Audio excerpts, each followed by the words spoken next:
দুই বাংলার সমান জনপ্রিয় অভিনেত্রী জয়া আহসান অভিনয়ের পাশাপাশি সোশ্যাল মিডিয়ায় সরব থাকেন তিনি।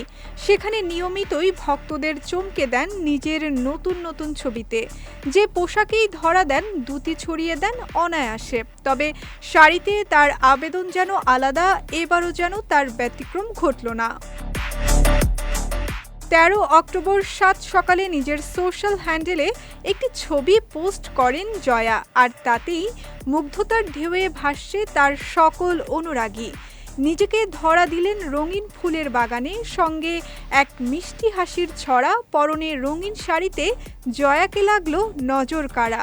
কানে ভারী গোল সোনালি দুল, হাতে সবুজ রেশমি চুড়ি। ক্যামেরাতে পোজ দিয়ে রীতিমতো ছড়িয়ে দিলেন দ্যুতি।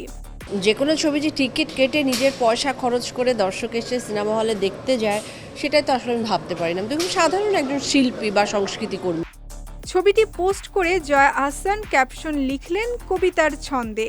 ৪ বাক্যে প্রকাশ পেল ভোরের স্নিগ্ধ গান, রোদে মাখা গন্ধে জড়িয়ে এক মায়াবী আহ্বান। জয়া লিখেছেন, হলুদ তেল মাখা একটি সকাল, ঝর্ণার জলে বৃষ্টিপাতের মতন শব্দ, ঝুল বারান্দার সামনের বাগানে, কেউ হাসছে শীতের রোদ্দুরের মতন। মিডল ক্লাস দর্শক যারা সিনেমা হলে অনেক দিন আসতেন না, বা যারা আসলে 90s 80s-এর সেই হ্যাংওভারটা যাদের আছে, তারা বিশেষ করে খুব ভালোবাসছে। পোস্টটি মুহূর্তেই সোশ্যাল মিডিয়ায় ভাইরাল হয়ে পড়ে। মন্তব্যের ঘরও ভক্তদের ভালোবাসা আর প্রশংসাতে পূর্ণ। কারো মন্তব্য দারুণ লাগছে, কারো মন্তব্য রূপের জাদু ছড়াচ্ছেন। দর্শকদের কাছে কৃতজ্ঞতা জানানো ছাড়া আমার আসলে আর কিছুই বলার নেই। দেশের গণ্ডি পেরিয়ে জয়া এখন ওপার বাংলাতেও সমান জনপ্রিয় এবং প্রশংসিত।